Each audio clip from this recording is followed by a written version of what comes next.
Hey, what's going on, everybody? Welcome to Bar Restaurant Breakthroughs Podcast, episode number 11. How I raised $9,339 and almost died this past weekend. I'm going to go through how I raised that money here in a second, but I kind of want to just tell you about my trip. I just got back from Vegas, out at the Nightclub and Bar Show. Had a great time. Me and the wife went out there, saw a lot of great new brands, products, everything that's going to be coming out. Some of those I'll be bringing people on the podcast here in the near future to talk about some of those products and services as well. But what we ended up doing, my wife and I ended up having a great time. We've just been working quite a bit, and while we're out there, we're relaxed, no kids, and we thought, warm weather, why not stay one extra day? So we changed our flights and got a hotel room for an extra day, and had a good time. Next day, 50 mile an hour windstorm comes through Vegas, knocks out a bunch of power, ends up having to prolong our flight, delayed our flight till 1 o'clock in the morning. Anyways, we get on the flight, and about 20 minutes later, 30 minutes later, after we're up in the air, I think it's after we're going over Colorado from what it looked like on the screen, pilot gets on with this crazy voice saying, "Stewardess, get in your seats, everybody buckle your seatbelts, we're about to hit some major turbulence." And when it comes to turbulence on an airplane, I'm a pretty big sissy about it. But this was some turbulence I've never felt in my life. I mean, it was bad. It sounded like, from what it seemed like, we're going through this windstorm that had just passed through Vegas at these 30 to 50 mile an hour winds, and I had never experienced this kind of turbulence before. And honestly, the sound of the plane sounded like it was going to break in half, and all I could think about was my two kids, and it was honestly the scariest plane ride I had ever been in. I thought we were going down. Can't see anything. It's pitch black, 1 o'clock in the morning.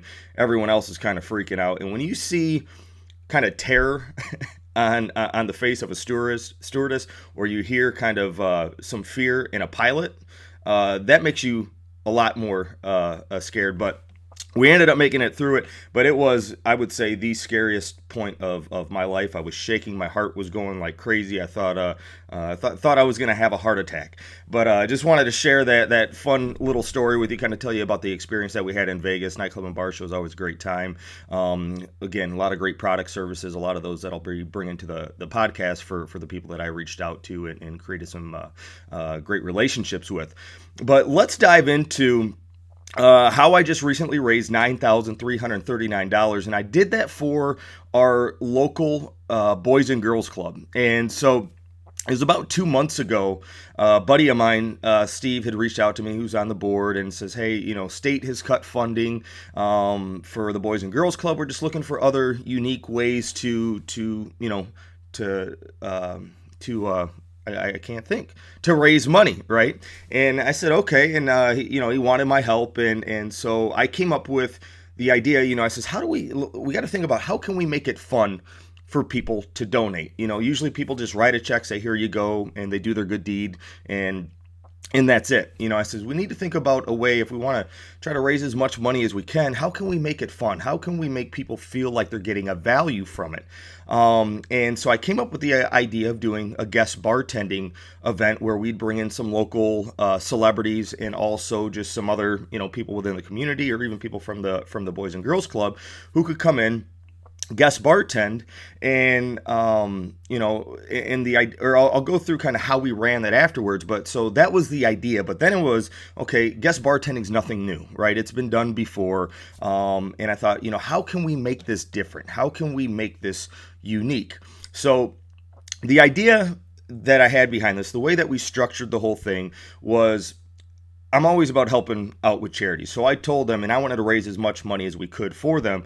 So what I ended up doing was, I said, okay, we can pick these specific weekdays that during these times that aren't as busy for us. And what I will do is I will give 50% of our food sales during those two specific hours where the guest bartender's in there. Because again, the guest bartender is going to be bringing in all these people, they're promoting it. We're not promoting it. It's the guest bartenders who are going out promoting it.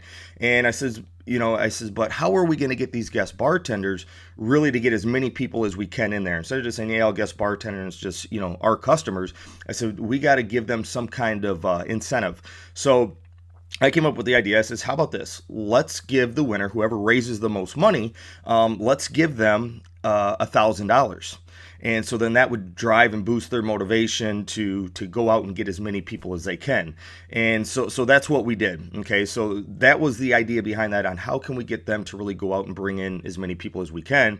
And then the way that I structured how the money would be raised was, again, 50% of the food sales, 100% of the tips. Any of the tips that went behind the bar would go to the Rockford Boys and Girls Club. But what I worked out with the Boys and Girls Club was, hey, we got to have our two main bartenders behind the bar to help with the POS system to get the drinks out. The guest bartenders are back there just to pretty much bring people in, pour a couple draft beers, a couple bottled beers, here and there.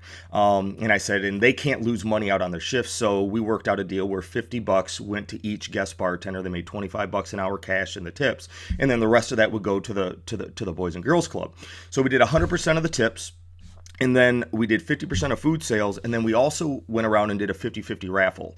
So we based it on that with the guest bartenders, on whoever raised the most money in those three ways. And then there was a fourth way. If anybody went out and got sponsors, a $250 or $500 sponsor, where we would promote them that night, put them on the website, and all that, then that money would also go to the proceeds for what they did. Unfortunately, we didn't get one of the guest bartenders to go out and get any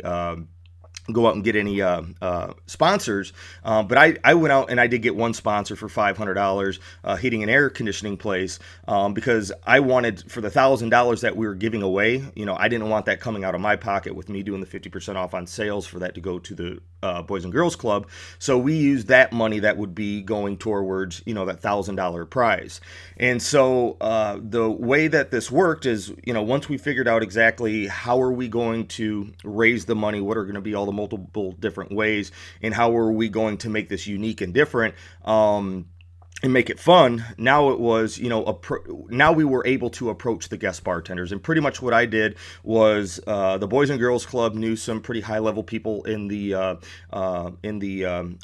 community who donate to their other bigger events. So they reached out to them to see if they would be interested. And then we also, I reached out to some of the local celebrities that I know, and also to some of our great customers that I know that bring in a lot of people, that know a lot of people. And so that's what we did. It literally took about 5-7 days to get 10 guest bartenders. And the way that we did this was, there was one event per week. So this ran 10 weeks, but one guest bartender came in that one specific week, and then they could pick between a Monday or Tuesday, from 6 to 8 o'clock. And then any of the people that they brought in for the event, again, they would get 50% off their food. And then obviously people were coming in, drinking and buying other food items, but this also brought in a lot of new customers. I would say over the course of 10 weeks, we saw at least 200 to 250 brand new customers. And that was obviously one of my goals too. I wanted, this has to be a win-win all around. I wanted to be able to raise as much money as we could for the Boys and Girls Club. Our goal was $10,000. We were short by about $600. But the goal was to be able to raise as much money as we could. But I also wanted to be able to get a lot of brand new people in the door. For one, we just remodeled the entire place for one of our bars, Casey's Pub. And so we just did a complete remodel. A lot of people haven't seen it before. So a lot of people saw that, but then the strategy behind this, I don't like doing big discounts on like 50% off your tab. But if it's going to help charity, I don't mind. But also, you got to have a strategy behind it when you do some kind of discount like that. And so my goal was, obviously, I was there at each one of those events, but I made sure that I pointed out to each waitress, each bartender who I don't personally know, to make sure they went up to them to ask them if they would want to get into our loyalty program, put a sheet in front of them. and we got probably 100 or so of those loyalty sheets built out. And these people see what we're doing for the Rockford Boys and Girls Club. They're there to support them, and for them to see everything of what we're doing, and now they're signing up for this. I'm going to have these customers coming back in over and over. I'm able to email them, text them, and do all that now. And so that's where it also becomes a win-win, and you gain some more customers for that. So I just wanted to share with you guys, kind of how much money can be raised. We got a lot of publicity out of this too, because some of the guest bartenders one was our sheriff, one was our top radio host, top TV news anchors that were there, and then who else did we have? We also had a guy who was running for mayor, Tom McNamara. He was there. So we got tons of publicity on TV and in the newspaper. So thousands, probably $5,000-$10,000 worth of advertising absolutely free because of bringing in these local celebrities and doing this for charities. And so, the main purpose of this episode is I want you guys really to understand that how can you help out the community? Could you do something just like this in order to get new customers in the door, help out the community, get free publicity, and just do something good for the community? Because when people see that, they respect that and they want to come back and do business with you. And that's that's important. And the one thing I forgot to mention was what I did for these guest bartenders. I kind of gave them their own little marketing package. So I built a simple one-page website for each one of them with their picture on it, the date that they were going to be a guest bartending. And what we did was I gave them a Facebook script that they could copy and paste. I told them, just blast this on Facebook, put this in email, send it out, whatever, wherever you can do this, put it out there, and let's drive people to this website, because on that website, people could sign up for a chance to win a gift card when they were there for the event. So my goal was to get them to drive traffic there. I gave them simple tools, built everything out for them in order to get the best response for the Boys and Girls Club, but also for us to get as much people in the door. And then from there, when people hit this website, one thing I set up is what's called retargeting. Okay, and what retargeting is, it's pretty much, I do this through Google AdWords, but you place what's called a pixel on the back end of the website. Okay, and pretty much what it does is anybody who hits that page gets, pixeled. Okay, and so when that happens, we have banner ads that we could run all over, thousands of different websites all over the web, where those banner ads will pop up only in front of the people who actually hit that website. And the banner ads, I created separate banner ads for each guest bartender, to where when people would hit that page, 3 days, 2 days, 1 day, and the day of the event, these banners would pop up all over the web directly in front of those people who hit their specific page. So we kind of, just did this to remind people that, hey, maybe they heard about it, they saw it on Facebook. We all live crazy busy lives, right? So how do we send out a reminder to them? And so we know that they're all on the web, pretty much. So we thought, okay, if we set up retargeting and just did this, retargeting is cheap. You can get thousands of impressions for literally a few dollars. And so that's what we did to kind of help with the marketing side of things and giving them the tools and everything that they need to get the best response. So hope you guys enjoyed this episode. Hope you guys got some ideas from this. If you do have any questions and you're on the website looking at this, go down to the bottom. You can leave any kind of comments, ask any questions, and I would be happy to answer anything that I may have left out. Again, if you have not gotten my book yet, you can get it for free at brsbook.net. And then we will see you guys on the next episode. And also, if you guys have any other ideas, questions, or podcast episode ideas that I could do for you to answer any kind of questions, you could leave those down in the comment section, or you could email me directly at nick@barrestaurantsuccess.com.